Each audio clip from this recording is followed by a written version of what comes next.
virtually. Yeah.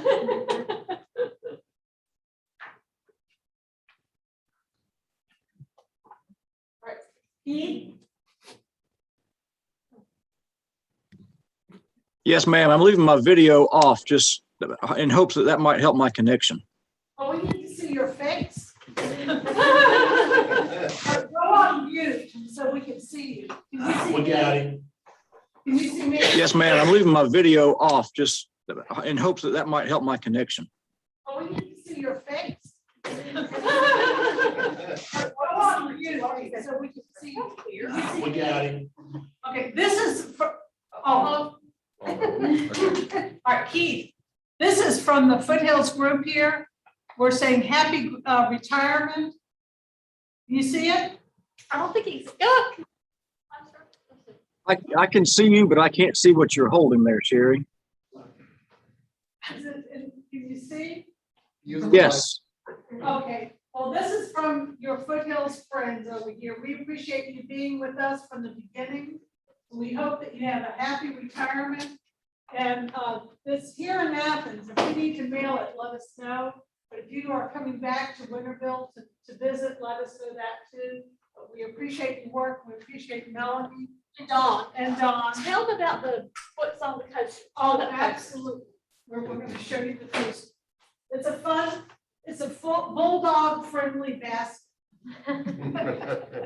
Keith, there's 4 SEC championship tickets in there that I'm going to use since you're down south. These are coasters that have Foothills on it. Can you see it? My the camera. And can you read it to him? There you go. Keith Everson, Foothills Education Charter High School, board member, 2015 to 2021. And then there's all sorts of fun things in here. Can you see that? I can. It's a Georgia UGA symbol. Can you see this? Pick up your eyes.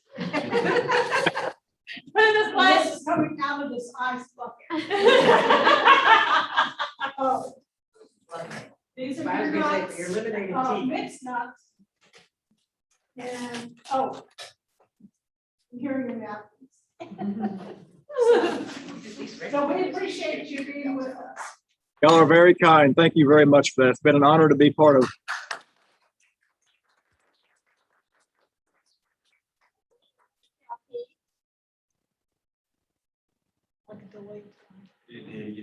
Keith, where is your new home?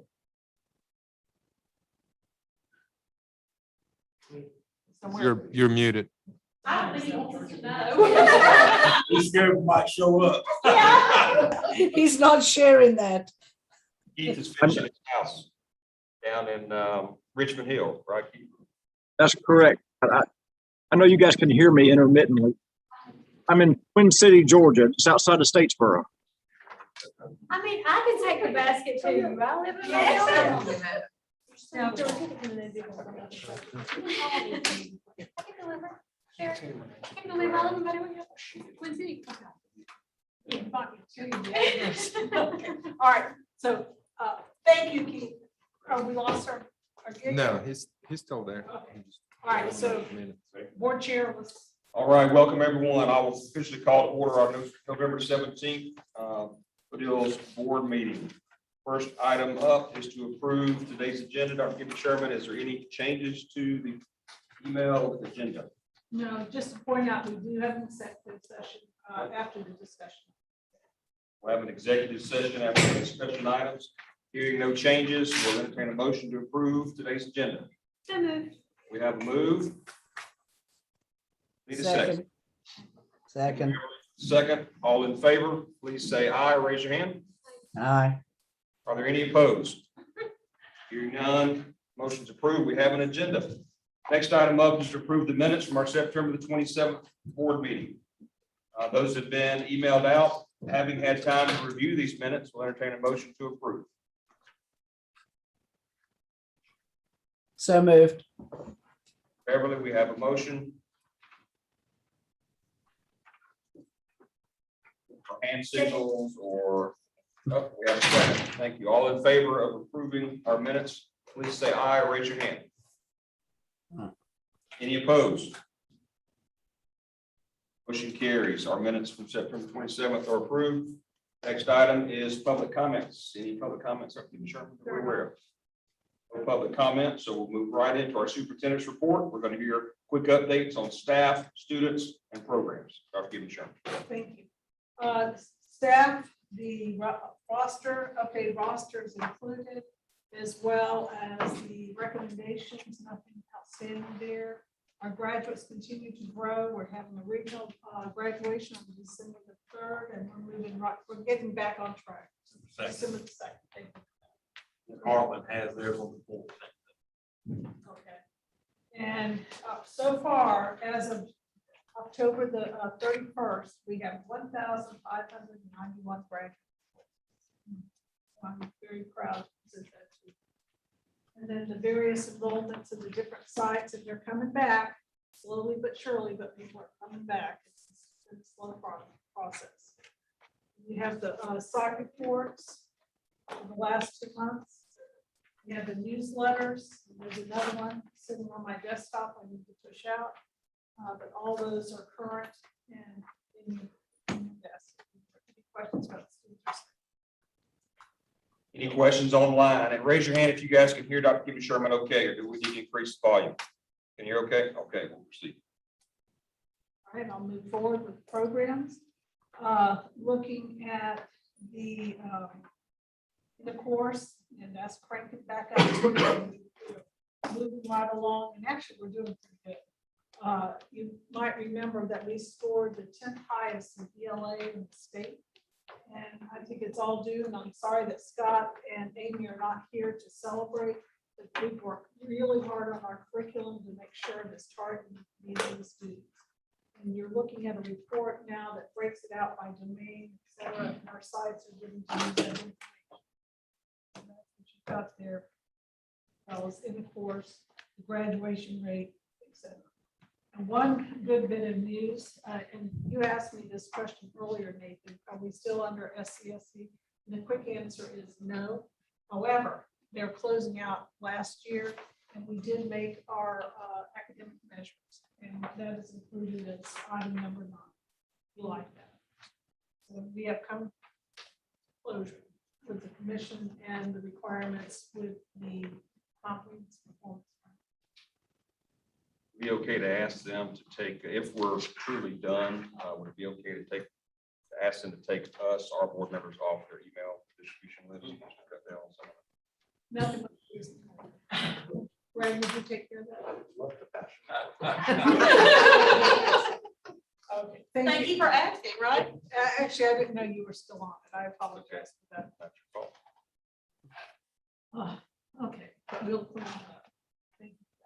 All right, scooting down to the discussion items, we have the financial updates. Bonnie, would. Sure, just really quickly, it's the same reports you get each month. You've got September's statement of revenues and expenditures as well as October's. And I've talked about this at previous meetings, but our fund balance continues to grow. It's growing about $75,000 a month right now. And we have a very nice fund balance. As we've discussed earlier, we know that we're receiving more money than we need. We've been trying to give it back, and hopefully as we work with, getting our new funding formula, we can do that. So financially, we're in great shape. The investment summary as of October 31 is there as well. This is the very first time that we lost a little bit of money in our investment. So I will start watching that and making sure that things stay where they need to be, or work with them to make some changes. Based on our new requirement to give you a grants listing every month, so that you see all of our financial information, that's attached as well in 10A. And you can just see every grant listed, who's responsible for it, the amounts, how much we've drawn down, et cetera. And then the final report is just the Heartland financials that we've been doing for over a year now, kind of showing the revenues that we're generating from the butts and bibs students compared to the expenditures for those two programs. So that's attachment 10A, and same reports that you normally receive. So if you have any questions about those, I'll be glad to answer them. And then 10B is just a copy of our FY21 audit. It's done. It's been sent to DOE as well as the SCSE. Normally most board members are interested in the last page or the last few pages, which talk about findings and any management opinions or anything like that, and we have none. So Bambo compliments us all the time when he works with the financial team here, Kim and Christy and everybody else that helped get him all the documentation he needed to complete the audit. And so we're doing good. So financially, we're in good shape. Question? Thank you, Bob. Mhm. And thank you for your hard work. And this does not go unnoticed. We thank you. A COVID update, I'm glad to say the numbers have come down. That's just to let you know what's happened since the last time. And I cannot commend loud enough the two nurses that we have on hand who have handled all the phone calls, because every time we have an incident, the supervisor reports it, and then the nurses follow up and get counsel and follow up again. Including for my family. So they've been great. Okay. Unemployment. We have had 51 requests for reimbursement under our unemployment assistance program. We have had 32 of those requests paid out. That for a total of approximately $30,331. We have 13 requests as of November 9th that are awaiting documentation. We have actually since then paid out 9 of those, but received 7 more. So it's just now a continual churn. And we're processing them as soon as we can get them out, and we're getting as many back in. We expect that number to increase before it goes down. We're on the uphill part of that bell curve, I imagine. Right? Yes, we are picking up steam, probably right where I would put the line of the first and second standard deviation.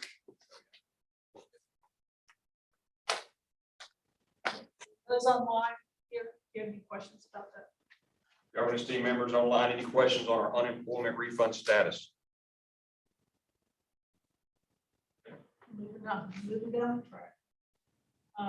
And thank you, Nathan, for helping us out. We did actually get a hearing with the Department of Labor, and that was a major miracle. Wasn't great, but we got one. Fall FTE, that just to bring you up to speed, that these numbers are down from what we're accustomed to. 168. 268 off Which of the will audit. impact our budgeting 2 years off. So just, this is where we are, and I'm just grateful it went lower. Where we stand. 2065. I imagine that's just attributed to student count, or is it more specific programs we lost gifted funding and other areas like that? No, Takeaways from the loss? I would say it's just, like everyone else in this nation, the world, they're coming back. We didn't open anymore, we're staying steady, and so this is, in my opinion, still trying to get the kids to come back. Re-engage.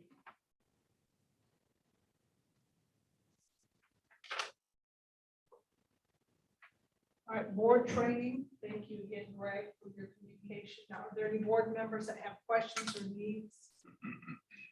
And Lori, we'll need to get you caught up from today, and we'll take care of that and get you on track. Get that documentation. Greg is handling that for us. Governance team members, just a reminder, you should have received correspondence about how to get those additional hours. We're going to reach our DOE hours easily, but we had talked about wanting to be an exemplary board and getting those extra hours. So if you haven't already, let Greg know how you plan to get those hours. Can I just ask a clarifying question on that? If we go to GSBA board conference, is it the actual board conference that's going to give us any additional hours? Or is it the pre-conference? It's the pre-conference with the certified hours. I believe it's 6 hours, Beverly. Okay, The offerings. I'm signed up, for example, to be with our board at Phil Hartley's legal updates. right. That's December the 1st, 6 hours. One example, I think, of 3 different choices Okay. that day, but it's the pre-conference. I knew for our training, it was pre-conference. I just wasn't sure for Foothills. That's fine. Thank you. There should be no issue transitioning. We've had that happen before with a board member. As Dr. Everson retires and Laurie comes on board, they should be able to combine those so that we don't miss exemplary status. We checked on that. We're gonna be exemplary status. We are going to do that. We will get there. Okay, so thank you again, Greg. Okay, then we have some policy revisions. You know, we're still coming through with our internal auditor helping us to find policies that need to be tightened up. And this is one, Greg. Sure, there are two minor changes to this policy. You'll see there 4 personal days and 11 sick days. That is what we are doing when we did the transition from the 9 traditional calendar months to the foot years 12. An extra day got added in on the policy, but not in our practice. So this makes our policy actually match what we're doing for our practice. And then when we adjusted the leave provisions for paid medical leave, we wanted to clarify what's available for the part-time status for return. Don't really have that many full-time people. Okay, that many. How many full-time? We're teeter between 40 and 50. So But that's- that, that 12 weeks is leave without pay for our part-time folks. Questions? All right, then Greg, staff immunization incentive and award update. Yes, we were able to finalize our incentive award. We had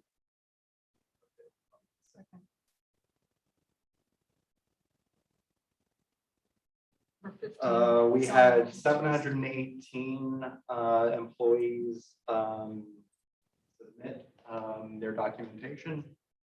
And that turns out to be about 77% of our employees at the time. For a cost of $359,000. If you recall at the September meeting, we estimated 60% of our staff, which was $300,000 at the time. So it was pretty close. That is now a wrap. We were done with that. Which is interesting because it was only 77% who submitted, but in the pre-survey, 87% said they had been fully vaccinated.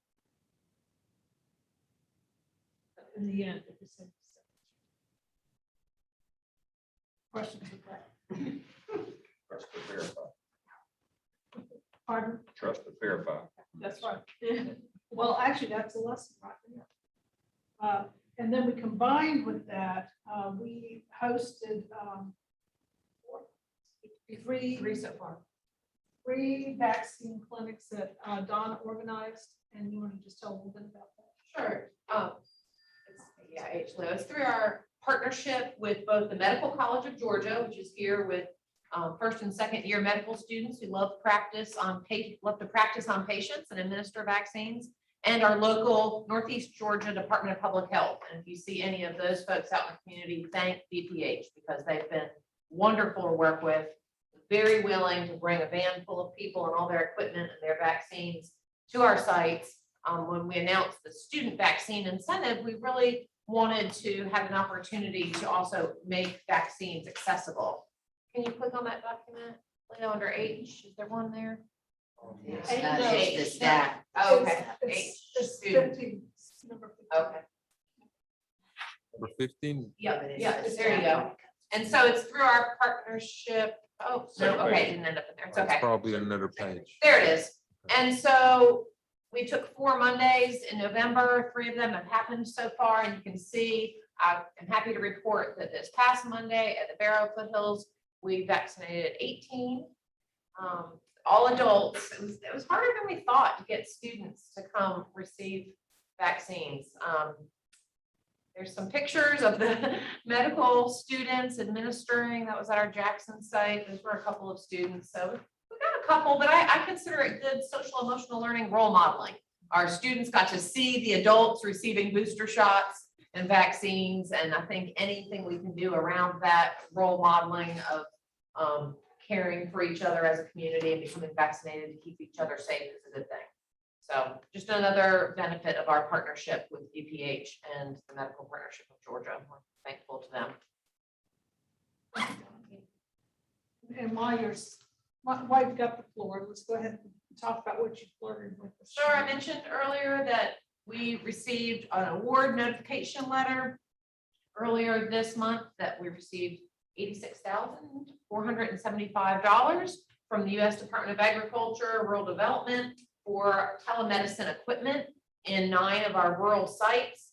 And that's just some of the rationale. I think we attached to the board the award letter, and just to make sure no one has heart palpitations like Bonnie and the team did, in the letter that they sent us saying you got the money, they also said, but you have an outstanding debt with the Treasury Offset Program of the federal government. And so we went on a wild goose chase to figure out what outstanding debt does Foothills have. And then at the end of the day, when we inquired far enough, they said, oh yeah, that was a mistake. That wasn't supposed to be on your letter. So we were happy to receive that news that no one's going to federal prison. Greg won't have to work to keep us out. I'm very glad I didn't know about it. Well, when you look at the TOPS website too, it's all about individual stuff. So we were all trying to figure out the 4 people that won the grant, who owed IRS money, who had outstanding student loans. I mean, we were a little freaked out about it, but it was all. We're in the clear. We're all good. We're going to start spending this money in January with a partnership with Global Partnership for Telehealth, and get equipment, get our folks trained, and probably start with mental health services, which will be the low-hanging fruit, and able to connect, like I mentioned, our students to therapists and counselors when they come into school to meet their mental health needs. Questions? Online? Of course, we have the whole grant. Okay, well, that gets us through the discussion. And if we could, we have a motion to go into executive Yep, session. Chair will entertain a motion to go in executive session to discuss personnel. So moved. Motion, Beverly with a second. All in favor, please say aye or raise your hand. Any opposed? All right, Bonnie, if you'll motion stay. passes. We'll consider ourselves in executive session and ask all those voting members and legal superintendent for executive session.